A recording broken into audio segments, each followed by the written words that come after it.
Bali for over 3 years. And I feel kind of ashamed because in 3 years I only speak very basic Bahasa Indonesia.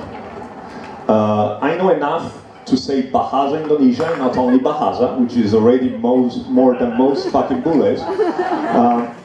But I'm very interested about the Indonesian language because the Indonesian language is kind of special. For example, depends on the situation you are, they call you in a different way. I think it's very interesting. Let's make, for example, when you go shopping, when you go buy something, if you buy something full price, they call you bule.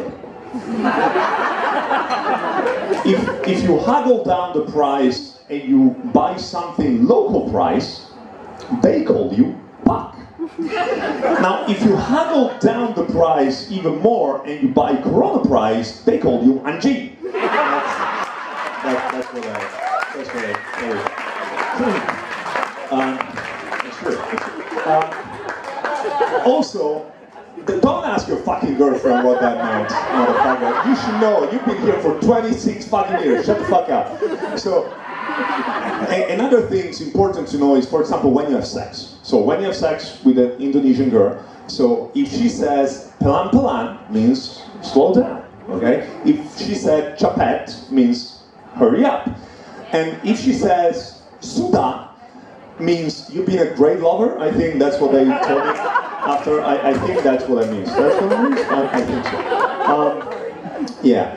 So if you've been in Indonesia less than 6 months and you didn't get this joke, it's fine. If you've been more than 6 months and you didn't get these jokes, kasihan, I guess.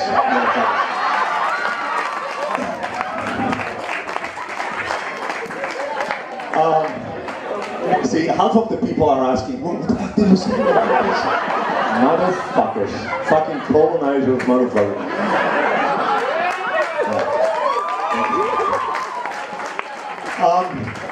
Talking about love, have you ever noticed that there is never a bule man with an Indo woman like forever? Sure, they can stay together for like 5 years, 10, 25 years, but they never stay together forever. Only full Indo couples stay together forever. I guess it's just like with the land, the bule can get the leasehold, but only the locals get the freehold. That's how it works. It's the law. It's the law. You cannot do anything about it. That's how it works. That's how it works. But be careful, because they will ask all the money for the 25 years in advance. That's how they do. But yeah, love is a. So you're the one in charge to explaining the table what the fuck is going on. Nice. But love is a fickle thing, you know. Love is weird because also our definition of love changes as we grow. Because for example, the first time we have sex, we go from platonic, innocent love to carnal, passionate love. The first time I had sex, I'm Italian, I was raised Catholic, so I don't remember, I was too young. But the first time I remember, that's how it goes. The first time I remember having sex, I didn't like it. I didn't like it at all, I was shocked. Also the girl I had sex with didn't like it, but I was kind of expecting that to happen. So the second I put my penis in her vagina, I was so disappointed. But you know, then I grew into it. Okay, sorry, that was a dumb joke. Did you get it? Did you get it? No, you didn't get it. So my penis grew, and can you explain it to the person behind you? Have you ever seen a penis? Like a white penis, not an Asian penis. That's a different kind of penis. Have you ever seen it? Okay, so after the show, you come to the green room. Okay, now sorry. It's called crowd work, okay? Okay, but so this is another thing that happened with love is that the second my girlfriend told me that she was pregnant, the amount of love I had inside of me doubled.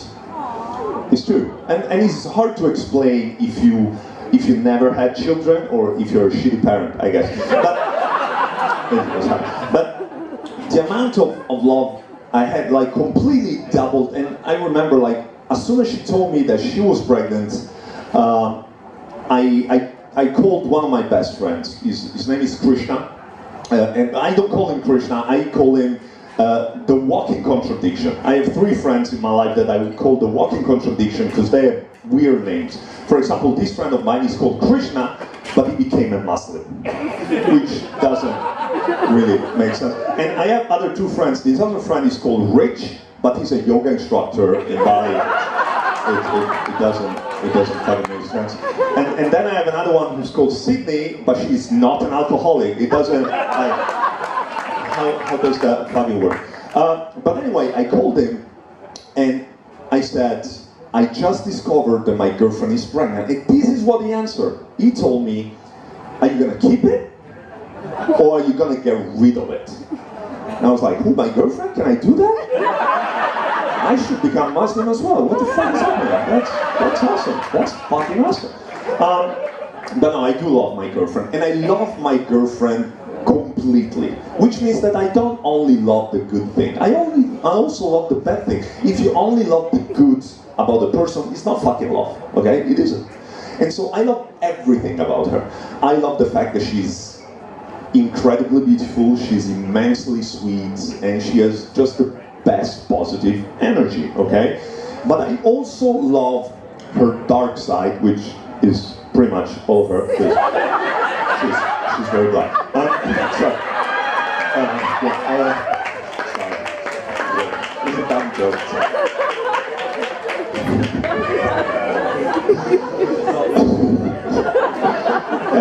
She's very...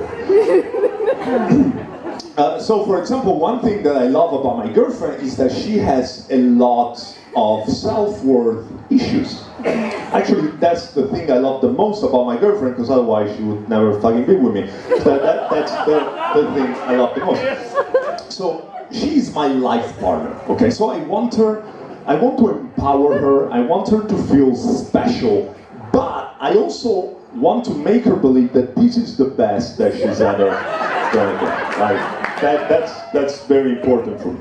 And so every time I give her a compliment, like, I take it back a little bit. Like, I give her a compliment and I take it back a notch. So for example, I could tell her, wow, you look gorgeous, considering you're 29 years old and you're expecting a kid. You know, I take it back. Or I could say, oh my God, your parents made you, they must be amazing. How old were you when they divorced? You know, or I could say, oh wow, your skin is so soft. Have you noticed how white my skin is? Because it's very white and it works. Do you stay with me? It works.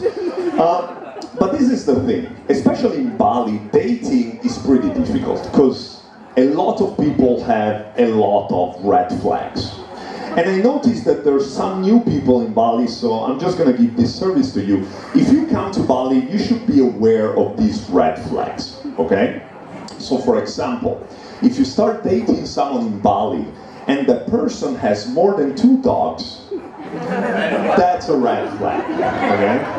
Because in Bali, the number of dogs is proportional of the amount of daddy issue that somebody has, okay?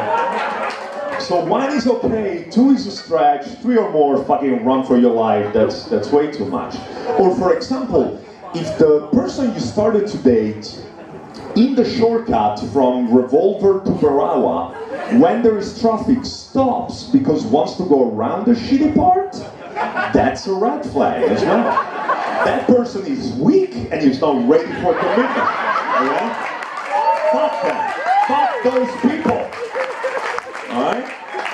If the person you're dating walks on the shortcut, that's also a red flag. Because that person is strong but is a fucking psycho. Who the fuck walks on the fucking shortcut? You look like someone who walks on the fucking shortcut, that's it. Like for example, if this is your first date, and that person says any of the following words, crystal, conscious, handstand,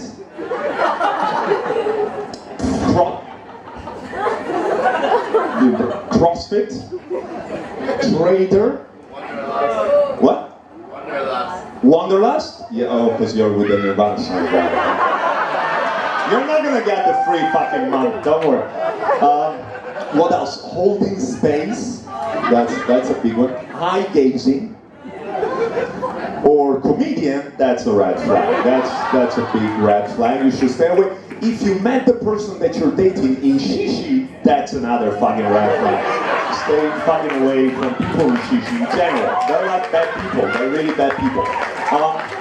Thank you. Or if in the first date, the person you're dating spends more than 30 seconds talking about his or her food preference, that's another fucking red flag. Now, the important thing, if that happens, is just agree with whatever the fucking person is saying. Just agree with it, otherwise you'd be stuck in a conversation that lasts for hours, you know? They could be saying, oh, I eat babies in the morning, and you should be saying, oh, really, that sounds like a great source of protein. Is it keto? Oh, that's good. Like, this time I went on a date with this girl, and she told me, I'm a reducitarian, okay? Because I want to stop eating meat, but I don't because I like it, so sometimes I eat less of it.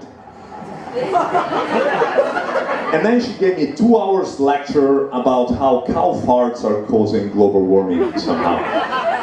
And I was like, well, first of all, I mean, duh, if cow farting are causing global warming, we just have to eat more cows, because then they're dead and they cannot fart, obviously. I mean, but then I was thinking to myself, do you really need a name for that? Can't you just say, I just fucking eat whatever the fuck I want? Like, do you need a label? But I couldn't say that to her, because otherwise she would have never stopped. So I told her, yeah, I agree with you. The only thing, I think you're getting it wrong. I think you're not reducitarian. I think the term is flexitarian, right? Because the only thing you're doing is flexing for no reason. What the fuck are you doing? You shut the fuck up. Now, of course, the problem is that in Bali, everyone has a red flag. But if you don't want to date and spend time trying to figure out who has how many red flags, there is a theory. This is called the red stripe flag theory of January 1991. Everyone has heard about it? No, because I just made it up, of course. I was actually waiting for someone to raise their hand just to give them shit. No, I just made it up. So, this is how it works, okay? You have to think, so concentrate. Okay, so instead of red flags, think about red stripe. So a red stripe is equal to a red flag. Are you following me? Are you taking notes? You good? Okay, cool. So for example, if you started to date someone who's from most countries in Europe, like for example Italy or Belgium, Germany, France, Holland, you know for a fact that they have at least one red stripe, just like the flag of their country. You following me now? Yeah. Okay? So red stripe equal red flag. If you're dating in Indonesia, you know that that person has at least one red stripe. A big fucking one, but yeah. Now, if he's an English person, they have 2 at least. Australians, 4. Americans, 7. Now you might ask yourself, what about Russians? The Russian flag only has 1 stripe. It makes no sense. Well, I told you, this is a theory of January 1991. In January 1991, there was still the USSR. So, he knows his flags. Good one. So, if you're dating a Russian or a Ukrainian or a Latvian, they don't have... What? Chinese. That's not USSR, though. That's... Good one. Thank you. Thank you. They don't have only 1 red stripe. They don't have only 1 red flag. They are a fucking red flag. Right? Thank you very much. My name is Chris.